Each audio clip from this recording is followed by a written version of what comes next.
All right, today we're going to look at current, what it is, how we use it. So current is a flow of charge past a specific point. So when we talk about it, we're talking about how much charge went past that one point in an amount of time. And so our charge is measured in coulombs, time in seconds, so coulombs per second is an ampere. We abbreviate that as just an amp or a capital A for the units for current, and current is a capital I.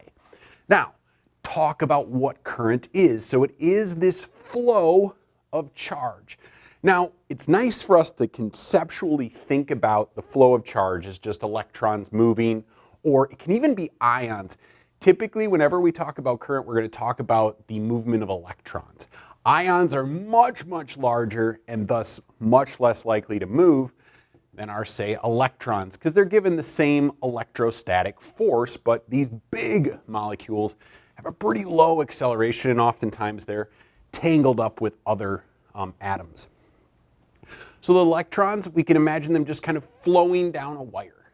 However, in reality, that electron is bouncing all over the place. But in general, it's overall moving this direction. Okay? Now, when we talk about ions, you might think about salt water.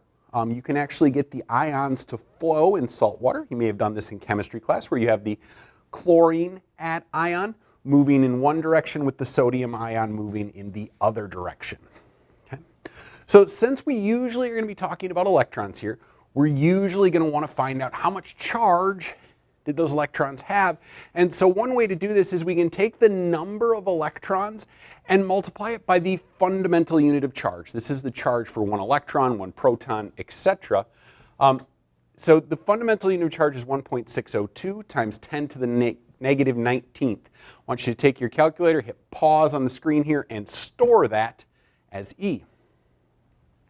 All right, now that you have it stored as E, in order to find either the charge if I know the number of electrons, or if I want to find the number of electrons and I know the charge, I can use this equation. So we'll do an example of that in a minute here.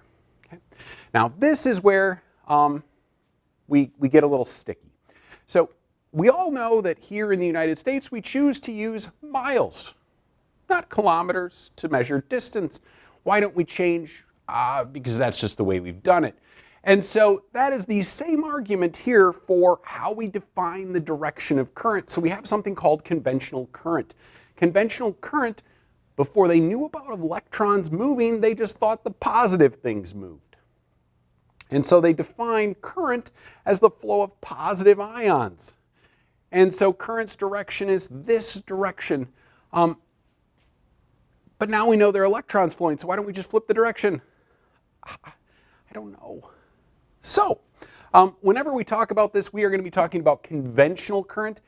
It's actually the flow opposite the direction of flow of electrons. There's a fancy way to describe that, talking about electron holes. We're not going to worry about it for this video. So let's go ahead and let's hop right into an example here. All right, now that we got this set up, we're going to go down to the bottom of that page number 4 in your packet, and we're going to do that example problem down there. So take a second, read through number 3 down there. It's the one that starts out the transmission of nerve cells, so hit pause and read through that quick. All right, now that you've read through it, so we have 5.6 times 10 to the 11th sodium ions rushing into that axon, and it takes a time of 10 milliseconds to do so, and we want to find the current. So current is the amount of charge divided by the amount of time. All right, so let's go ahead and let's figure out our numbers here. So they told me the number of ions, but I wanted to find charge. Well, charge is equal to N, the number of those ions, and remember, doesn't matter if it's a proton, doesn't matter if it's an electron, it's the fundamental unit of charge. So I have N times 1.602 times 10 to the negative 19th. That is the number you have stored in your calculator. Now, if, for some reason, instead the body used calcium ions, okay, and I wanted to do this problem with calcium ions. Calcium, you'll remember, is a 2+. So in this case, I would have to double that fundamental unit of charge because there's 2 fundamental units of charge per ion. All right, so I'm going to go ahead, I'm going to take 5.6 times 10 to the 11th. So 5.6 times 10 to the 11th multiply it by 1.602 times 10 to the negative 19th, divide it by 10 milliseconds, so we do have to do a little conversion there, so that is 0.01 seconds. So a very short period of time, those nerve impulses happen very quickly, and then it has to reset, okay? And there is a slight time delay in your nerve pulse sensing based on that time delay. That's why when you stare at something bright and then look away, that nerve needs to reset. Okay? So we plug that in. You should get an answer of 8.97 times 10 to the negative 6th amperes, we'll just call them amps here, as the current. Now, many of you might be looking at this number, is that small? Yes, that is very small. And so one of the number one things to remember when we're dealing with electricity is current kills. I know they start with different letters, but same sound. So current kills. So your body is used to currents on this order of magnitude.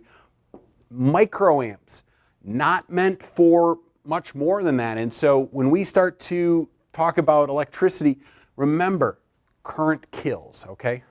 And one thing to keep in mind, whenever we're touching things, if you think about a circuit, think about that battery picture. If you touch one side of the circuit with this hand and the other side of the circuit with this hand, where is that current going to flow? Right through your heart.